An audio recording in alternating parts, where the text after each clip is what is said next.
تيجوا مع بعض نشوف الوصفة اللي تخلي راس المال بتاعك يتحول من 5000 دولار لملايين الدولارات، وكمان صورتك تبقى على أشهر المجلات زي مجلة تايمز ومجلة فوربس. أول حاجة، خد كورسات كتير قوي في الماركتينج والبيزنس.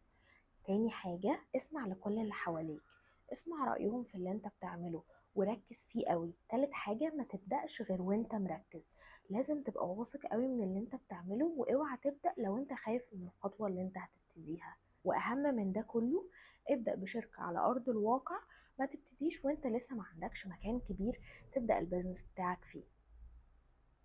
كل ده غلط، ولو عملت وركزت فيه ممكن كمان تفشل، ما تنجحش خالص. لان سارة بلاكلي اللي تعتبر اول سيدة عصامية في امريكا عملت عكس ده تماما، وقدرت تحول الثروة بتاعتها اللي بدأتها ب5000 دولار لملايين الدولارات.